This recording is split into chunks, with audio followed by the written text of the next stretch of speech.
Hello बच्चों, let's read this question. The question says state Newton's law of cooling, obtain the necessary relation to verify it experimentally. तो इस question के अंदर हमें बोला गया है कि हमें सबसे पहले तो जो न्यूटन का लॉ है, न्यूटन्स लॉ ऑफ कूलिंग है, उसको स्टेट करना है। उसके बाद में हमें इसके लिए एक नेसेसरी रिलेशन फाइंड आउट करना है। तो बात करते हैं की कंसेप्ट की। यदि बात करें तो की कंसेप्ट के अंदर सबसे पहले हम डिस्कस कर लेते हैं यहाँ पे न्यूटन्स लॉ ऑफ कूलिंग को। की कंसेप्ट के अंदर सबसे पहले हम लोग देखेंगे Newton's law of cooling. Newton's law of cooling. तो according to Newton's law of cooling, जो किसी भी बॉडी के हीट लॉस की जो रेट होती है वो इक्वल होती है, सॉरी, जो हीट लॉस की जो रेट होती है वो प्रोपोर्शनल होती है किसके? Temperature difference between body and surrounding. तो यहाँ पे यदि मैं स्टेटमेंट की बात करता हूँ तो ये मेरे पास क्या होगा? The rate of loss of heat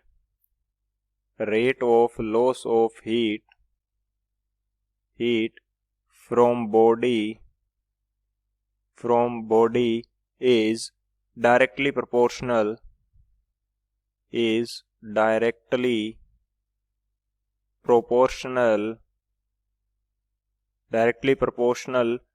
to temperature difference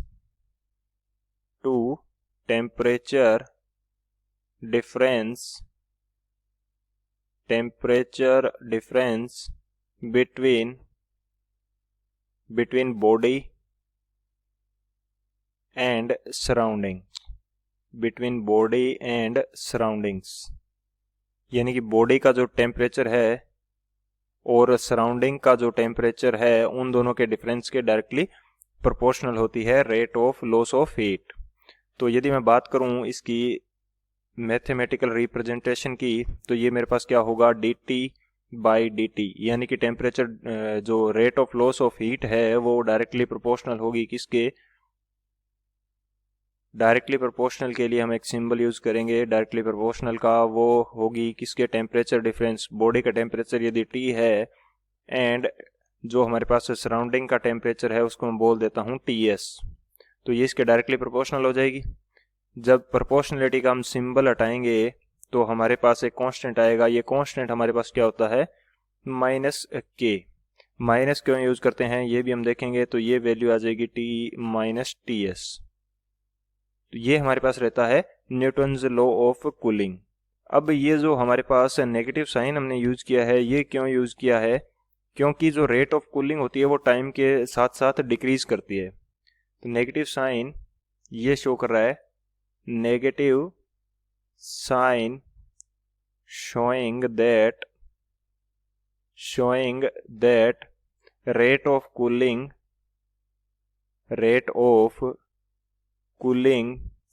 is decreasing with time,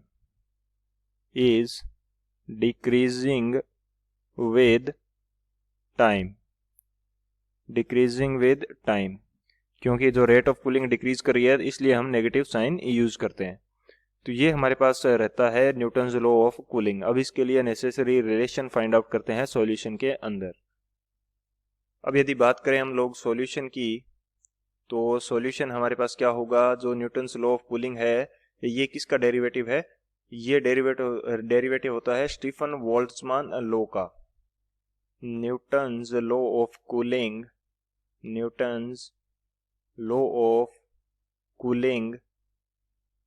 can be obtained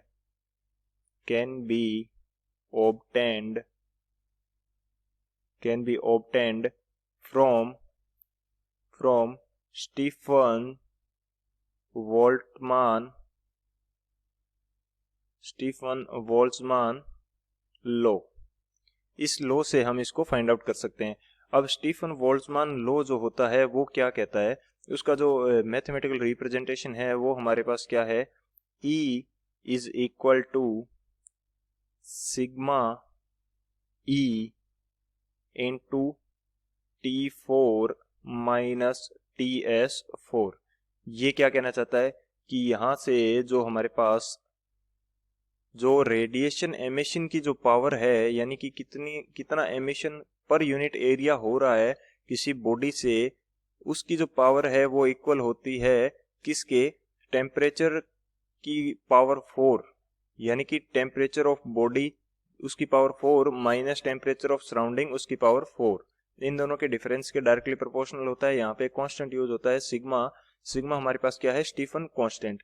अब जो ई है, ई की वैल्यू हमारे पास क्या होती है, ई क्या है, एमिसिव पावर है। एमिसिव पावर को किस प्रकार से लिखेंगे, ये हमारे पास होगी D Q by D T into area, D Q by D T into area, यानी कि एमिसिव पावर यानी कि rate of heat flow per unit area को क्या बोलेंगे हम, कैपिटल ई। एंड स्मॉल ई जो हमारे पास है, ये हमारे पास क्या रहती है, एमिसिविटी, यानी कि उसकी एमिसिविटी, ये इसकी वैल्यू रहती है 0 to 1 के बीच में। परफेक्ट ब्लैक बॉडी के लिए जो एमिसिविटी होती है उसकी वैल्यू होती है 1। तो यहाँ से हम ई की जगह ये वैल्यू पुट कर सकते हैं, तो यहाँ से रेट ऑफ हीट फ्लो आ जाएगी हमारे पास। रेट कितनी आएगी वो देख लेते हैं। Rate D Q by D T जो है ये हमारे पास आ जाएगी sigma E A into T4 minus TS4। T हमारे पास टेम्परेचर है बॉडी का और TS जो है हमारे पास टेम्परेचर है सराउंडिंग का। सिग्मा हमारे पास क्या है, स्टीफन कांस्टेंट। जो सिग्मा है इसकी वैल्यू हमारे पास क्या होती है, इसको बोलते हैं हम लोग स्टीफन कांस्टेंट। इसकी वैल्यू होती है हमारे पास 5.67 into 10⁻⁻8 watt per metre square per kelvin power 4। ये हमारे पास वैल्यू रहती है सिग्मा की। तो अब यहाँ से एक बात और देखी जाए, यदि मैं बात करता हूँ temperature difference between body and surrounding, तो वो मेरे पास क्या होगा, डेल्टा टी। वो मेरे पास क्या होगा, डेल्टा टी यानी कि temperature of body minus temperature of surrounding. तो ये वैल्यू हमारे पास रहेगी। तो यहाँ से जो हम टी है यानी कि टेम्परेचर ऑफ बॉडी है वो पुट कर सकते हैं। इसकी वैल्यू हमारे पास कितनी आ जाएगी, T S plus delta T के इक्वल। इसकी वैल्यू कितनी आ जाएगी, T S plus delta T. तो ये वैल्यू मैं यहाँ पे पुट कर देता हूँ। सिग्मा ई एरिया और टी की वैल्यू हमने कितनी फाइंड आउट कर ली, T S plus delta T. इसकी पावर हमारे पास 4 आ जाएगी माइनस सराउंडिंग टी एस की पावर 4। ये वैल्यू हमारे पास आएगी। अब यहाँ से मैं काम करता हूँ कि जो T S to the power 4 है इसको मैं कॉमन ले लेता हूँ। तो ये मेरे पास वैल्यू क्या आएगी, sigma E A T S to the power 4, इसको मैंने कॉमन ले लिया। तो यहाँ पे जो ये पोर्शन है इसके अंदर मेरे पास क्या बचेगा वो मैं देख लेता हूँ। ये मेरे पास बचेगा 1 plus delta T by T S, इसकी पावर 4। और यहाँ पे मेरे पास क्या बचेगा, ये बचेगा 1। ये वैल्यू मेरे पास निकल के आएगी। जब इसको फर्दर सोल्व हम करेंगे, यानी कि अब मैं यहाँ पे क्या करता हूँ, बाइनोमियल इक्वेशन यदि मैं पुट कर देता हूँ, बाइनोमियल इक्वेशन लगा देता हूँ, यानी कि 4 की पावर को क्या ले आता हूँ, आगे ले आता हूँ। क्योंकि जो डेल्टा टी है टेम्परेचर डिफरेंस है, इसकी वैल्यू क्या है, वेरी लो है, टेम्परेचर डिफरेंस बहुत कम है। तो ये मेरे पास क्या वैल्यू आएगी, sigma E A T S to the power 4। और यहाँ से जब मैं इसको आगे ले आऊँगा 1 plus 4 delta T by T S, और यहाँ पे क्या आ जाएगा, -1। अब ये -1 से +1 कैंसिल हो जाएगा। तो इसको आगे सॉल्व करेंगे तो ये वैल्यू हमारे पास आएगी sigma E A T S to the power 4 into 4 delta T by T S. ये वैल्यू हमारे पास कितनी आ जाएगी, delta T by T S. अब इसको और आगे सॉल्व करते हैं जब हम लोग, तो D Q by D T की वैल्यू हमारे पास कितनी आएगी, ये हमारे पास आएगी सिग्मा ई ए। अब टी एस की जो पावर है वो हमारे पास 3 बचेगी इनटू ये हमारे पास क्या है 4 डेल्टा टी। ये वैल्यू हमारे पास आ जाती है किसकी, D Q by D T की। Rate of heat flow D Q by D T, इसको रीअरेंज करके जब मैं लिखता हूं तो ये मेरे पास आएगा 4 sigma E A T S to the power 3 into delta T. Delta T की वैल्यू को हम क्या लिख सकते हैं, टी माइनस टी एस, ये हम लिख सकते हैं। और ये वैल्यू क्या है, ये 4 कांस्टेंट है, सिग्मा कांस्टेंट है, एमिसिविटी कांस्टेंट रहती है, ऑब्जेक्ट की एरिया कांस्टेंट रहेगा, और जो सराउंडिंग का टेम्परेचर है ये भी कांस्टेंट है, तो इसकी पावर 3 भी कांस्टेंट रहेगी। तो ये वैल्यू एक कांस्टेंट की तरह बिहेव करेगी। इसको मैं बोल देता हूं कांस्टेंट के। इसको मैंने क्या बोल दिया, कांस्टेंट के। इसको मैं बोल देता हूं, क्या बोल देता हूं, कांस्टेंट के बोलते हैं, या इसकी जगह कुछ और कांस्टेंट बोल देते हैं। इसको मैं बोल देता हूं कांस्टेंट सी। मैंने इसको बोल दिया कांस्टेंट सी। तो D Q by D T जो है ये मेरे पास कितना निकल के आएगा, ये मेरे पास आ जाएगा C T minus T S. अब डी क्यू जो है मेरे पास, डी क्यू मेरे पास, डी क्यू मैं किस तरह से लिख सकता हूं, इसको मैं लिख सकता हूं एम एस डी टी, क्योंकि क्यू की वैल्यू मेरे पास क्या होती है, mass into specific heat capacity into temperature. तो डी क्यू है तो टेम्परेचर डिफरेंस हम यूज कर लेंगे। तो इसकी जगह डी क्यू की जगह मैं क्या लिख देता हूं, M S D T divided by D T. तो ये वैल्यू आएगी C T minus T S.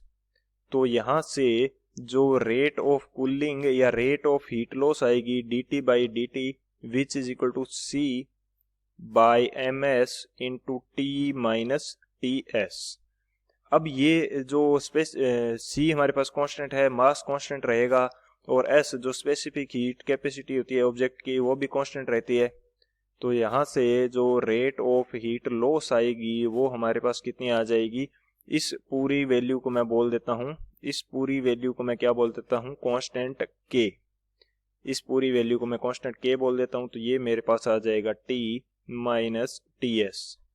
ये मेरे पास क्या आ जाएगा, टी माइनस टी एस। अब आप लोगों को ये भी समझ में आ गया होगा कि मैंने इस कांस्टेंट को सी क्यों लिया था, ताकि हमारे कंफ्यूजन आ रहे, क्योंकि नेक्स्ट टाइम हम क्या कांस्टेंट ले सकें, के कांस्टेंट ले सकें। तो ये वैल्यू हमारे पास आ जाएगी न्यूटन्स लॉ ऑफ कूलिंग को रिप्रेजेंट करने वाली इक्वेशन। ये हमें रिलेशन फाइंड आउट करना था, तो ये हमारा फाइनल आंसर हो जाएगा। So this is our final answer. I hope you understood it well. Best of luck. Thank you.